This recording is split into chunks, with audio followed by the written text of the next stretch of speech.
All right, good afternoon everyone. Nice to meet you here online from the Netherlands and from California for this second webinar masterclass.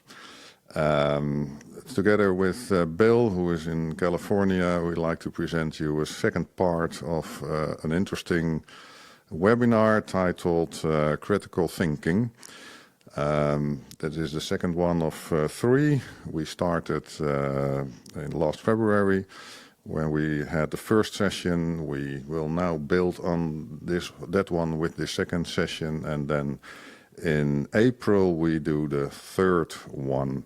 So if you want to be prepared, on April 2nd of April at 3 o'clock, we will have the third and the final one of these online free webinars that we do as a preparation on the big event on the 7th of May. So this is, of course, the commercial part of this free event.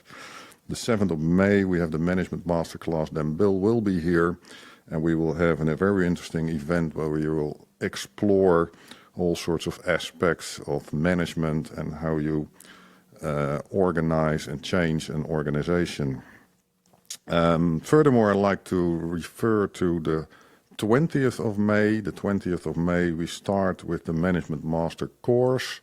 That is 2 times 4 sessions of 2 hours.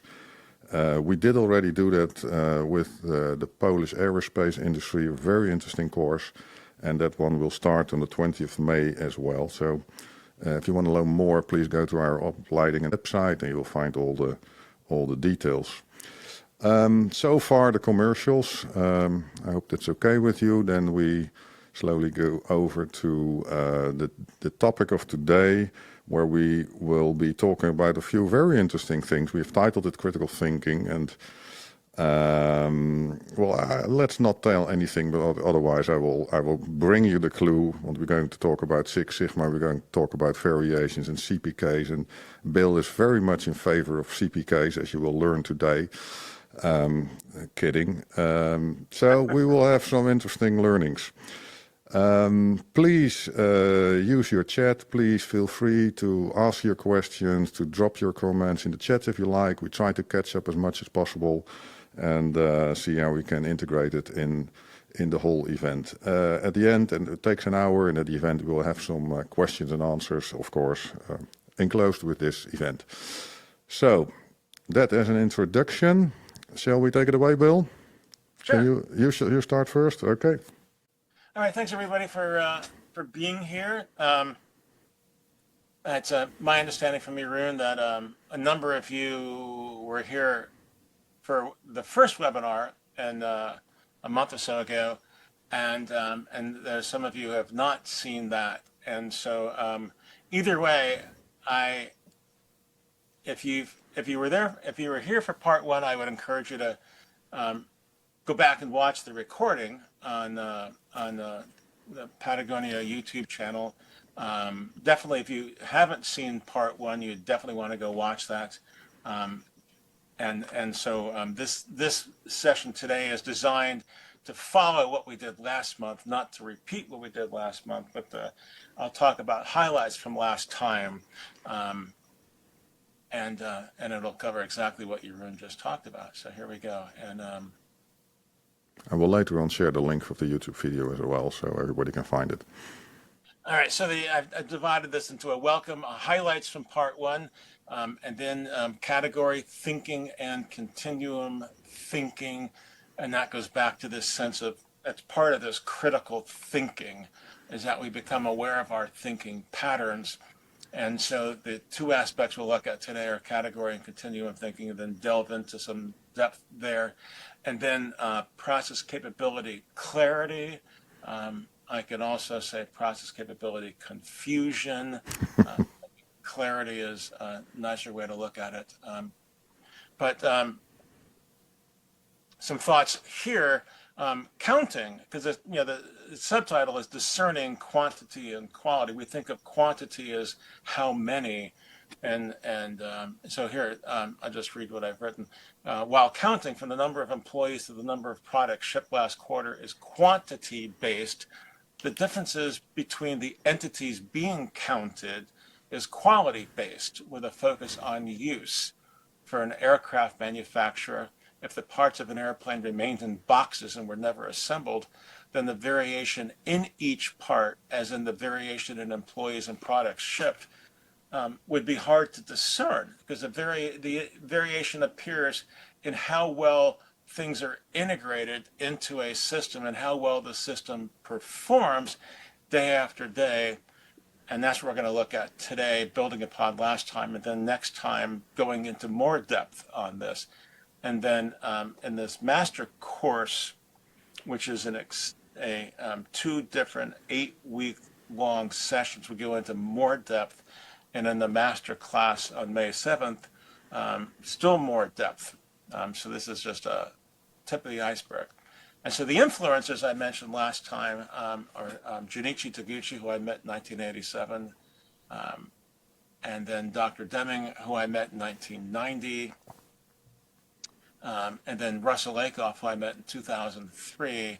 And so those names are will continue to dominate the conversation that I'm sharing with you today.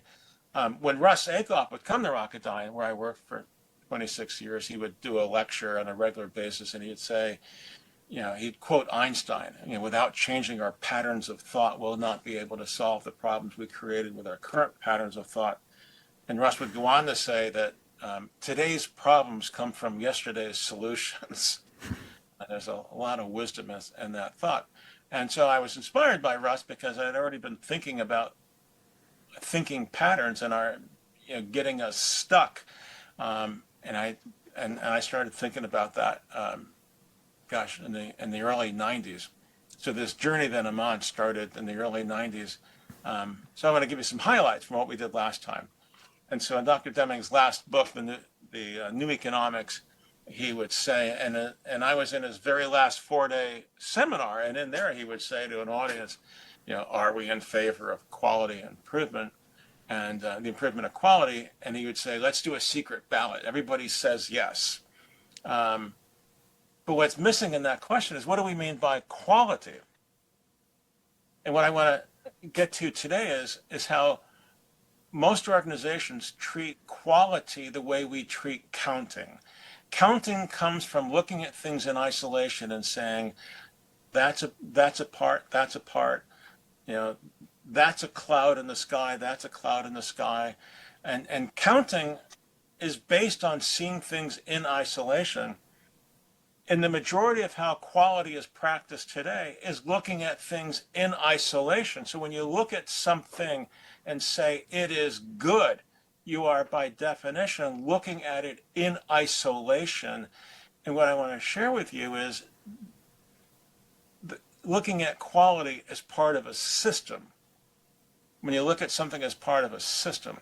And so traditional quality, alive and well, practice everywhere today, is Phil Crosby's type of quality, where we look at something and say, does it meet requirements? Does it conform? Not as goodness or elegance. Zero defects is saying do it right the first time, where right is meeting requirements. And then Crosby went on to say in the early 60s, the performance standard must be zero defects, not that's close enough. And so there's this stringency towards striving for zero defects. And what we get out in the longer master class and master courses, the excellence in zero defects is not all that it's cracked up to be. It's really hardly excellence. If you understand where Dr. Taguchi and Deming are coming from, zero defects is not the excellence you might otherwise think. Yet, it's alive and well. So focusing on zero defects, striving for zero defects is alive and well. You get articles like this. This is from a couple of years ago, but I wouldn't be hard pressed to go find articles that were written yesterday saying the same thing. We need to strive for zero defects, and then we're done with improving quality, because how much better can you get? Yeah, let's go back to Dr. Deming. He said, are you in favor of improvement of quality? Everybody says yes, but what's missing is, what do you mean by quality? Is it Phil Crosby striving for zero defects, looking at things in isolation? Quality? Well, no, Dr. Deming defined quality in new economics. He says a product or a service possesses quality if it helps somebody and enjoys a good and sustainable market. And so my explanation of that is, he's talking about defining quality not when I, throw the pass on a football pitch to Jeroen and I say, Jeroen, the pass I just gave you was good quality. What Deming is saying is, let's ask Jeroen, who receives the pass, if it's a good pass. So it's not quality as defined by me producing it, delivering it. It's quality as defined by him receiving it. So how easy was it for him to catch? How easy was it for him to use? That is a systems view of quality, not a part view of quality. Also, what we did last time, I mentioned in the late 1960s, Frank Pipp, an assembly plant manager for Ford, had his team routinely buy competitors' cars and take them apart. Because at that time, he studied and he realized within the Ford factory, if two connecting parts could be assembled without the use of a rubber mallet, those were known as snap fit. So on a regular basis, he knew within Ford that most often mallets were needed to bang the parts together, right? But these parts are all good, so to speak, but they're still having trouble getting them together. And that's the 60s. Now, 10 or so years ago, I was at a conference, and there's a guy speaking who worked in the auto industry in Detroit. So this is more recent. He said at the end of the assembly line at his factory, they used a 4-foot 2x4, so 2 inches by 4 inches, and it was covered with carpeting, and they called it the enforcer, being used to get the parts together. So this is not a rubber mallet, but it's still the same mindset of extra effort at the end of the line to get these things to come together. And as I mentioned earlier, if the parts remain in boxes, then you never learn how hard it is to get it together. But they don't remain in boxes. They have to come together. So back to Frank Pipp and his experience within the Ford factory taking things apart. He had his team go off and buy competitors' cars, and most often the competitors' cars assembled just like theirs because they all came from the same thinking. And to his amazement, one competitor's car was 100% snap fit. And when he had someone from Ford corporate headquarters come out and see this in the late 60s, because he said, we've just discovered something you need to come see. So the senior person comes out, meets with the team, and they assembled the product not once, but twice. Because Pip couldn't believe it was 100% snap fit. He said, take it apart, put it back together, 100% snap fit. Now he calls out people from corporate, you got to come see this. And Pip said, the executive from corporate said, the customer will never notice the difference. Well, we all know better. Now, what may or may not be obvious is that was a Toyota pickup truck that they assembled in the late 60s with 100% snap fit. Well, Dr. Taguchi, who I mentioned earlier, was working with Toyota from his explanations of what he was doing in the 50s. He was working with Toyota back in the 50s and 60s. I met him years later, and what he explained to me, we'll get into detail, is that they were the best in the world at looking at quality with a systems view. And I'd say, this is what you get with a systems view. This is what you get when you do things in the garage, because at home in the garage, we have a systems view. And the systems view in the garage is that the person making the parts is the person assembling them. And so at home, we're going to go to great length to make sure we don't need a mallet, and that's what we do, and I'll show you exactly what I mean by that. Last time, I showed an exercise that I started literally 30 years ago, and I would show people in a seminar 4 different histograms, and I'd say, imagine you are a buyer, imagine what you're looking at in these distributions are the outer diameter of tubes manufactured by 4 different companies. I want you to imagine that hypothetically, they're all the same price, so you can't differentiate based on price. You can't differentiate based on volume because they can all deliver the same volume. They all guarantee that everything you buy meets requirements and there are no defects. The fourth criteria I mentioned for the decision is imagine these distributions never change shape, never change position. So if you buy from 3, it'll always have that average, always have that level of variation. And the last criteria I put in is that the ideal, the dotted line, that is the preferred value. And so I started asking this question literally in the mid-90s. And what did I find? Well, if I give people the option of saying, I'll take any one of them. So the options are, I'll take 1, I'll take 2, I'll take 3, I'll take 4. Or the other option is, it doesn't really matter. It doesn't really matter. That's called acceptability. It's acceptability. Hold on a minute. If you say you'd like number 3, now you're saying, I'm moving past acceptable, which is where Phil Crosby is coming from. As long as it meets requirements, it doesn't matter. That's zero defect thinking.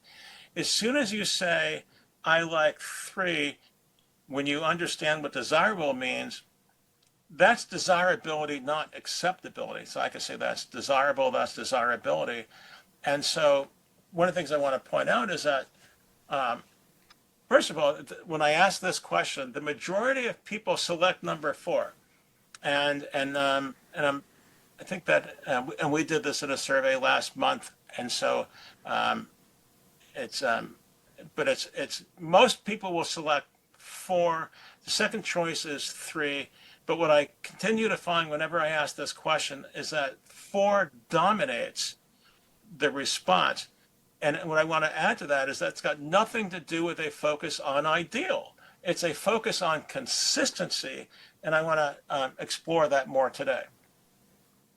Well, where Dr. Taguchi's coming from, again, this is reference what we did last month. What Taguchi's talking about is this blue curve. This blue curve is something he developed back in the 50s, and the blue curve is saying, if I am on the ideal value, then that's the snap fit. It's easy for me to put these together because I am focusing on the ideal value.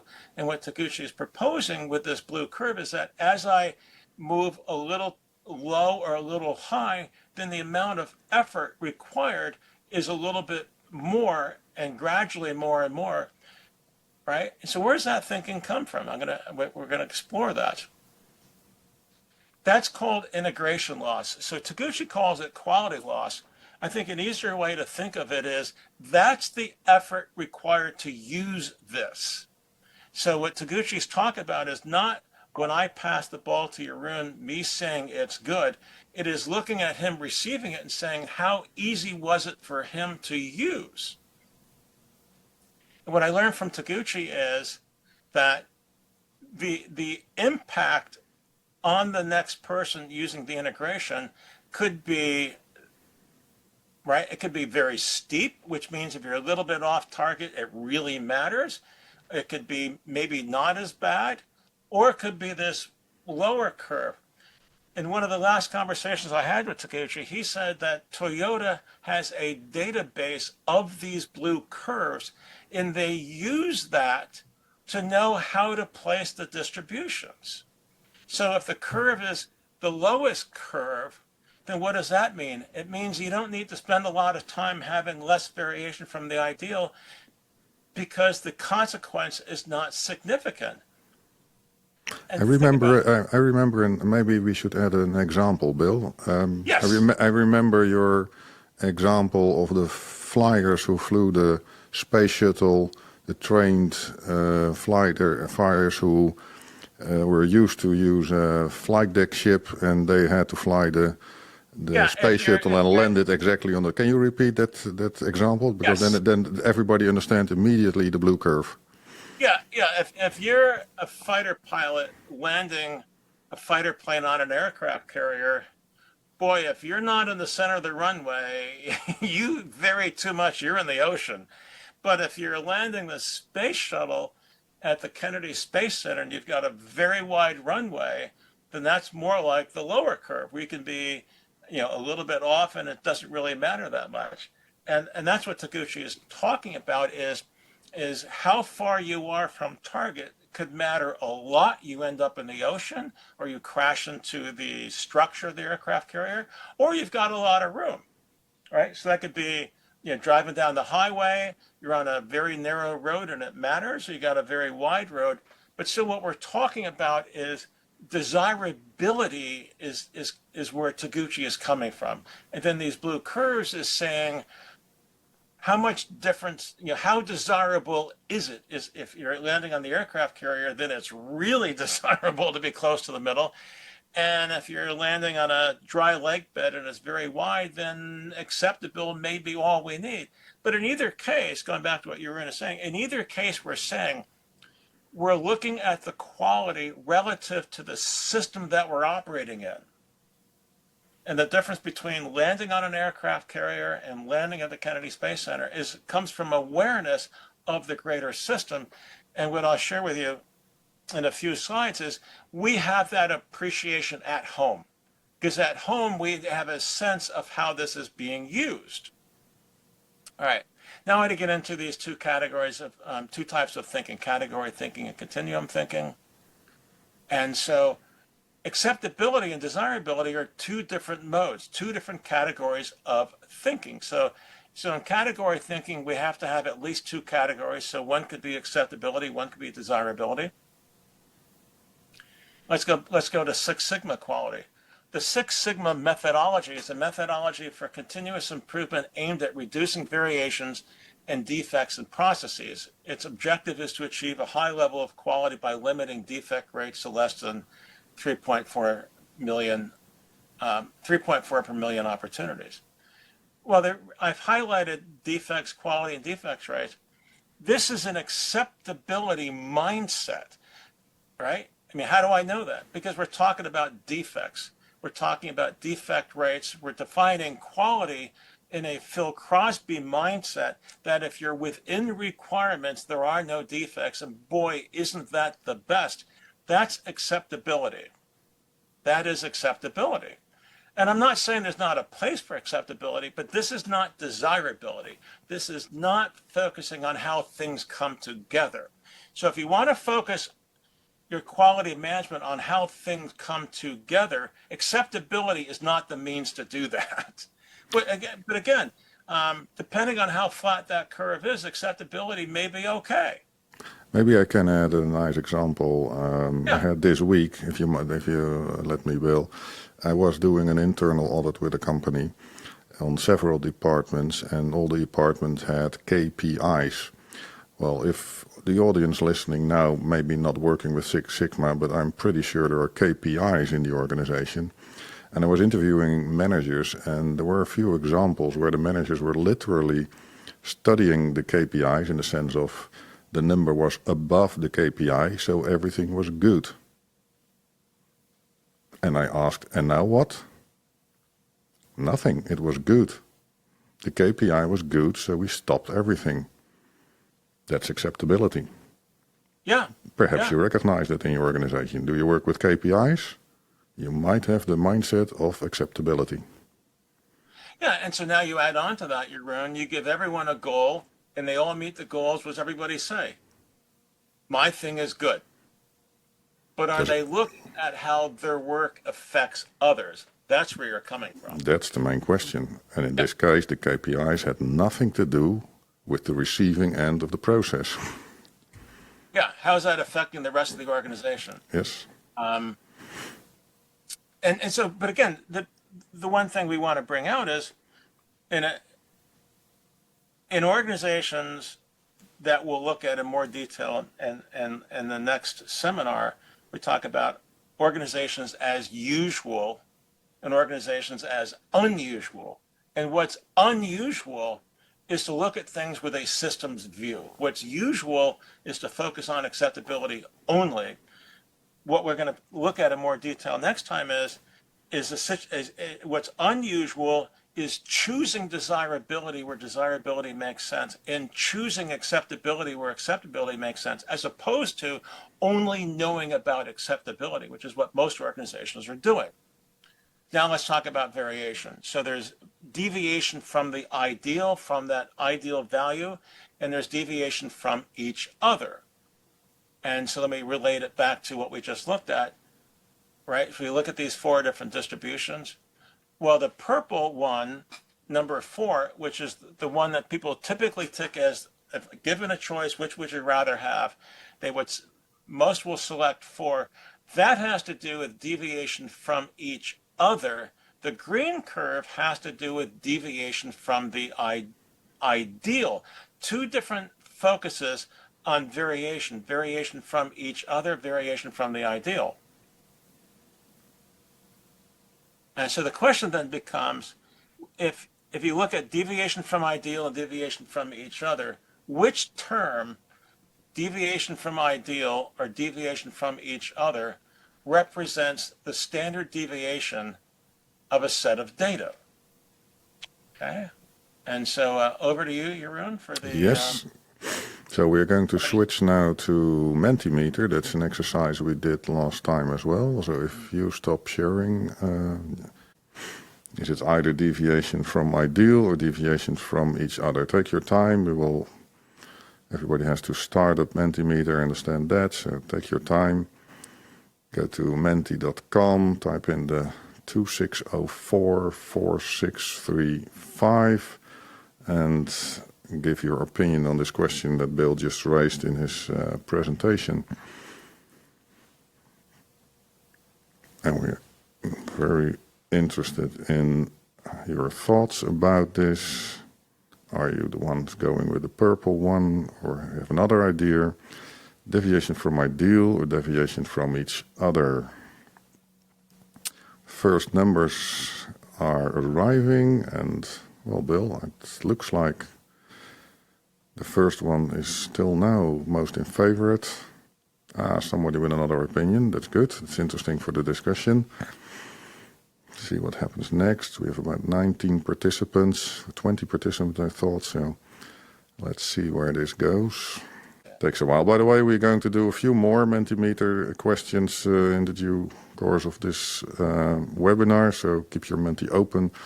It's about 4 questions only, so it's not quite a lot, but it's nice for the interaction to have some activities in between. Otherwise, Bill starts talking for the whole hour. I know from experience he can do that easily, but some interaction is also nice. And it turns out the standard deviation is the average deviation from the average. So standard deviation is deviation from each other, not from the ideal. And so very interestingly, what we're going to look at is metrics that have to do with deviation from the ideal are not the same as metrics that have to do with variation from the from each other. Accuracy, being on target when you're throwing darts, being on target, that's accuracy, deviation from the ideal. Precision is about deviation from each other. And so the purple curve, number 4, is precise. Being on target, deviation from the ideal, which is not standard deviation, is the green curve. So if we have low accuracy, low precision, right, on this dartboard, that's where we are. If we strive for low accuracy, high precision, that narrow distribution, right, that's high precision. If we go to high accuracy, low precision, then we're focusing on the target with little less scatter. High accuracy, high precision, being on target with incredible uniformity is the 4th one, right? And so what I'm sharing with here is that the green curve, which is deviation from the ideal, is about accuracy. Precision, which is what people typically focus on when it comes to shrinking the variation, that's precise but not accurate. What we'll look at in the 3rd lecture is the economics behind moving from low accuracy, low precision to high accuracy, high precision. And what we're going to look at is is high accuracy more valuable than high precision? Again, that we'll look at next time. But right now, precise is number 4. Accuracy is number 3. Right? That's precise. That's accurate. But knowing which we need is a function of what the blue curves are about. And again, I want to remind you, Dr. Taguchi said that Toyota has an incredible database of these blue curves. And then when I said, then my question was, who uses these curves? And he said, the leading users in the world include Toyota. And I said, what does Toyota do with them? He said, they use it to guide where they spend money. Right? And that, again, we're going to look at the money aspect of this next time. But this blue curve is the further you are from the ideal, the more time you're spending putting things together, the less, the worse the performance of the system is. And so it's not just improving how things come together, it's improving how well the components of the automobile perform. It's those benefits. Now, let's look at what goes on at home in the garage. When you're given a piece of wood that you're going to cut in the garage, how many lines do you draw across the top face? And so when I've been asking that question for 30 years, and people say, at home in the garage, I draw one line and I cut to the line, right? And I got exposed to this doing some woodworking with our then 3-year-old son. And so at the age of 3, our son, who's now in his 30s, knew to draw the line, then I would cut to the line, right? That's craftsmanship. Craftsmanship is when, at what we do at home in the garage, where I'm cutting this piece of wood, other pieces of wood. Craftsmanship is when I cut the pieces and I put them together. This is what Toyota is. This is the thinking behind Snap Fit, is aiming for that line where it makes sense. So again, whether you're cutting a piece of wood, whether you're using scissors, what we're not talking about at home in the garage is drawing 2 lines and saying anywhere in between. The 2 lines is what we do at work. The 1 line is desirability, what we're doing at home when we're working on that project. And being on the 1 line is what leads to Snap Fit. We know that at home. We just don't know that at work. Because at work, we're into the 2-line world of acceptability. Right? Now let's go back to the modes of thinking. So category thinking involves categories. You can have a left category and a right category. The most common categories in quality are good versus bad. Right? They are absolutely, it is good, it is bad. And when it's good, it cannot be better. Better comes from continuum thinking. That's a different mode. Right? So with continuum thinking, instead of things being good, there's degrees of good. And you get into, it could be better and better and better. Better is not part of category thinking. Question I like to ask is, what do you call the person that graduates last in his or her class in medical school? Right? What's neat about this question is, everywhere I go, people say doctor. Right? Ready, Jeroen? Yes, I am. Correct. So the next Mentimeter question is, does the answer doctor represent category thinking or continuum thinking? All right. You stop sharing. I'll stop sharing. Then we play a little music and we go to sharing the screen, go to the Menti. And there we are again. And we go to the next slide. Take your time. If you missed the previous one, you can still join in by typing the number, go to Menti and fill in what you think it should be. So being the doctor, is that category thinking or continuum thinking? By the way, I can add a nice example from practical reality that I had last week, which happens quite a lot. People ask me with a company, we need to make a quality manual, and because the old one was old and they wanted to renew it. And I said, why do you want to renew it? Because the people need to know how we work. So people think that if you write a quality manual, that we are done managing, that we're done leading, because everybody seems to know how should be worked, and that's not the idea of a quality manual, and that's not the idea of quality managers as Bill is now presenting it. So to give you a nice example, reflect on it for yourself in your own organization. How is this thinking in the organization? In the meantime, we've got some results. Can you see it, Bill? Yes. I have 10 times category thinking and 2 times continuum thinking. All right. Thank you, everybody. I will stop sharing. You can take it over. Thanks, everybody. And so, yeah, that is category thinking. Now, that's also acceptability. You're saying they all meet requirements. They're all acceptable, right? Well, category thinking is about looking at something in isolation and saying that's good. Continuum thinking, because we don't break things apart, we're maintaining wholeness, which is looking at things as a system. So continuum thinking is looking at things in a relative sense, and it's understanding, looking at things as a system, not things in isolation. Right, with category thinking, we have good versus bad, smart versus dumb. With continuum thinking, we have better, faster, cheaper, right? Continuous improvement requires continuum thinking. And so what we'll look at in the third seminar is, why is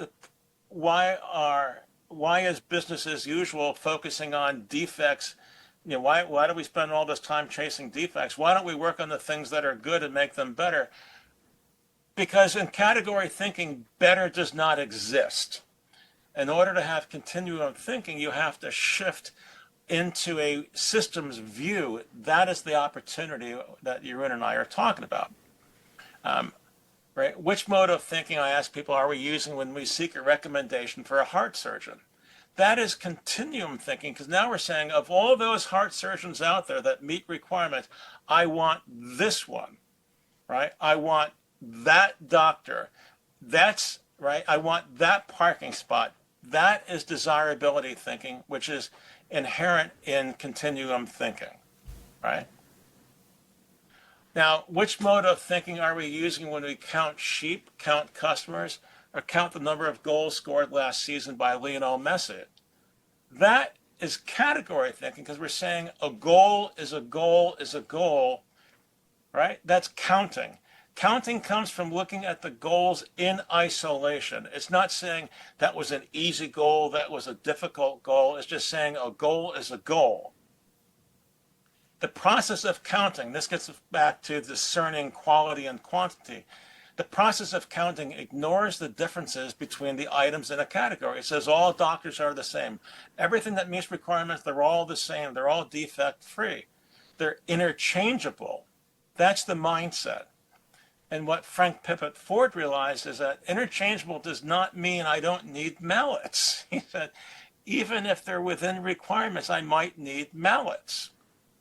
Right? The logic of interchangeable parts is that they're identical. Well, if you understand variation and you look at the 4 different distributions, if we really believed in meeting requirements as being the objective, then the answer would not be, I want number 1, 2, 3, or 4. The answer would be any. And rarely does anybody answer that question saying, I'll take any of them, because they know that they're different. The question is, do the differences matter?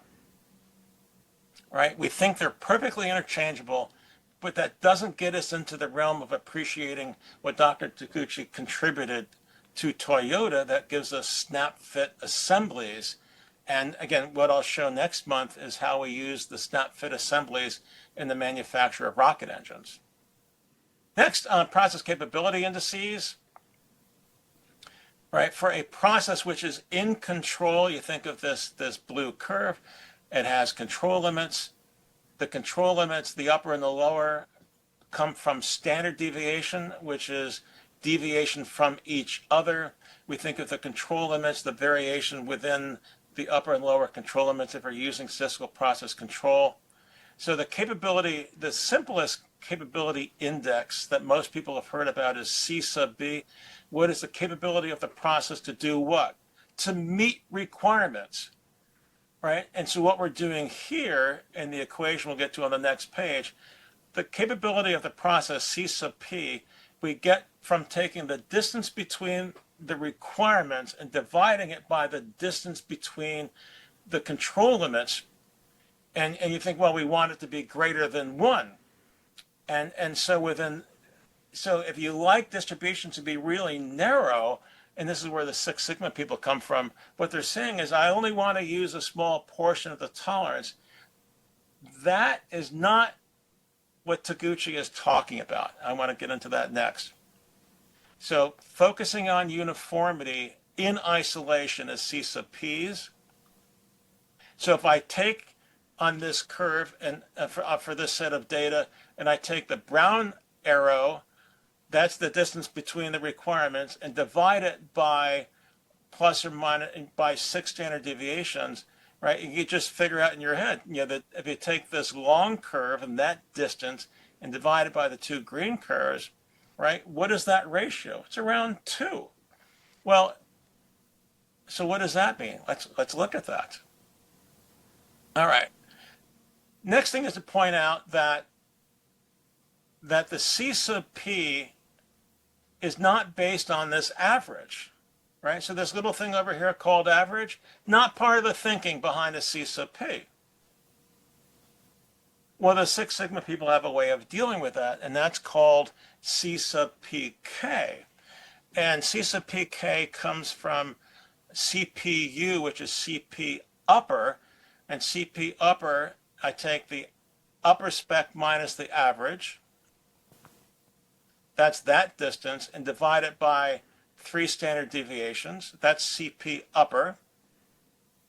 CP lower, I take the average and subtract the lower spec and divide that by 3 standard deviations. And whichever of those two, the CP upper and the CP lower, is smaller is CPK. So again, so CPK is based on average, and it's also based on how close to the specification limit we are, the upper or the lower. So in this case, the upper is the smaller. Okay. Now, let's put that into the next Mentimeter. So if you're given a distribution like this, you're given specification range as you see, you take the upper spec minus the average, which is the brown curve, divide it by 3 standard deviations, which is the green curve. All right, Jeroen, over to you. Yes, we go. So take some time to struggle with this kind of Friday afternoon statistics, which you might not have expected, but that's part of the deal if you work with Six Sigma or with CPKs or with quality improvement. Can you please indicate what is the approximate CPK of the distribution that Bill just showed with average value of IR average, IR minus average? So please go ahead, take your time and show us your opinion on the Friday afternoon with statistics. What would be the right CPK that you saw just in the drawing? And we got a little bit of CPKs 2, we got more of 2, we got 1 of 6.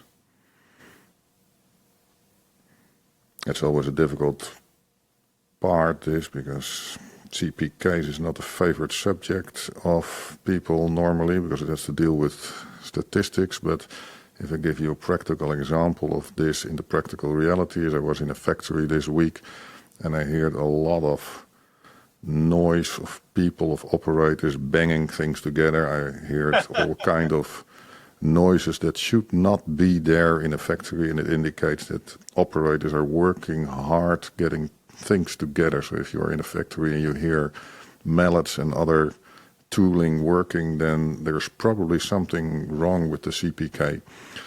All right, we have the results. We have about 7 on 2 and 1 on 6, Bill.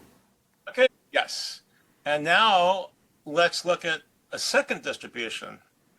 And this one is on the left-hand side. And so because we're on the left-hand side, we're going to look at the nearest speck. We're going to look at the distance from the average to the lower speck and divide that by the same 3 standard deviations. And so now the question becomes, here we go with a CPK calculation for this distribution, and then, okay, so give you a chance to look at that, look at those numbers. And now the last Mentimeter question. What is the approximate CPK of the distribution with average value? In this case, you take on the left side the IL minus the average.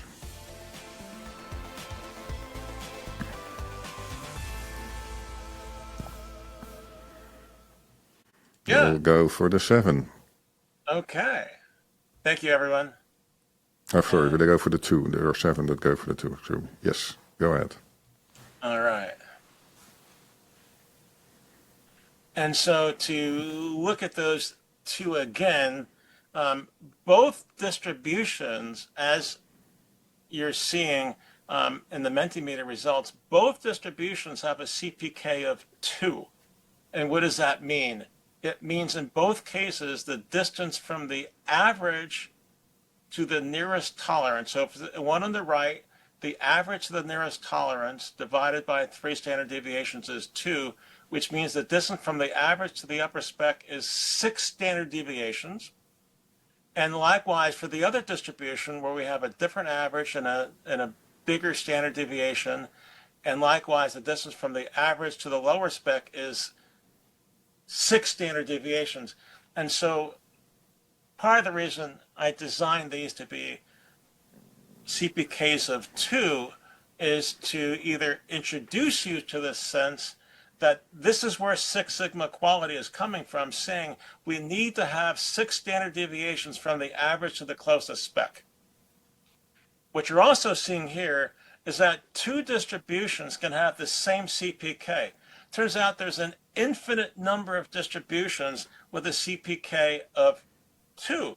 And so if I was to ask you and say, I've got 4 suppliers, they all have a CPK of 2, they are the same price, the same delivery schedule, the distributions never change, who would you buy from? You might say it doesn't matter. All right, so what's missing in this equation? What's missing in this equation? What's missing is this equation has no ideal value. And what does that mean? It means that Six Sigma quality is acceptability focused. It is not desirability focused. And so inherent in this thinking is the thinking of Phil Crosby. Again, what Jeroen and I are saying, we're not saying acceptability we shouldn't focus on. What we're saying is, depending on the nature of the system, acceptability may be all that we need, in which case acceptability is a choice. But depending on the distribution of loss, depending on the blue curve, it might be invaluable to shift from acceptability thinking to desirability thinking and move from precision to accuracy. That's desirability thinking. And what we'll look at next month is culturally, what is that about? And also share with you things I was associated with in my 26 years at Rocketdyne that led to the use of desirability thinking for 100% snap fit hardware on rocket engines. This was not high volume production, but we knew that there'd be enormous savings in assembly if we did at work what we do at home. And so what's fascinating about this is literally what we were doing at Rocketdyne is getting people to think that we want you to pretend you're at home in the garage. Aim for the line. Try to make things more uniform, not to each other, but to the ideal value. Again, what we do at home. And can we bring that thinking from home to work? That's what we did. And again, we'll look at that in more detail next time. Right? That's how Toyota achieves snap fit. Jeroen, you're going to say? Go ahead. No, go ahead. All right. And then I want to, a couple closing thoughts. This comes from Dr. Deming's book in 1986, Out of the Crisis. He says, a better description of the world is the Taguchi loss function, the blue curve, where there is minimum loss at the nominal, the ideal value, in an ever-increasing loss with departure away from that value, right? And what I'm saying is, our son at the age of 3 had not yet met Dr. Taguchi. Actually, it was when he was about 3, he met Dr. Taguchi for the first time. But he didn't know who Dr. Taguchi was other than someone visiting from Japan. But our son knew about aiming for the line. At the age of 3, he knew about that. Now, again, I don't know that he understood why we're doing it, but it wasn't a foreign concept for him to draw the line and me to cut to the line. Right? So closing thoughts. Once again, quality is about use. That's what we're talking about from Deming, who was inspired by Taguchi. Quality is about use. Questions about the distance to the nearest airport are quantity-based, as the answer in kilometers or miles, 10 or 100, ignores the difference between each kilometer. In short, quantity is about counting. Students are students, doctors are doctors, customers are customers, suppliers are suppliers. Dr. Deming, inspired by Taguchi, explained quality with an appreciation of variation and ultimately use.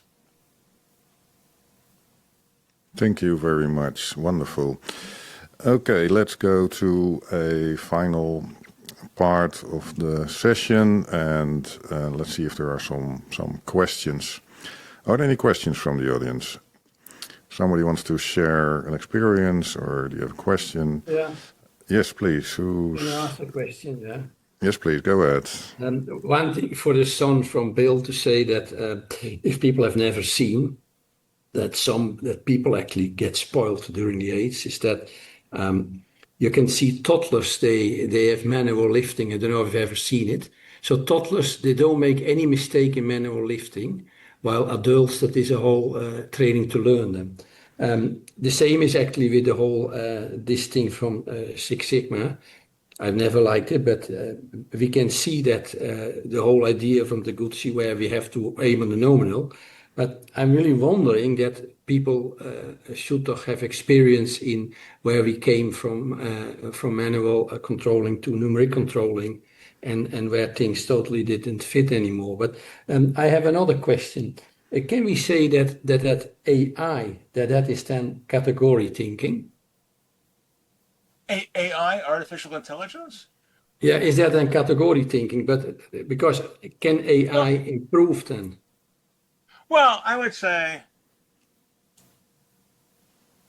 if you're to talk about the use of AI versus not using AI, those are two different categories. But what I would also say is the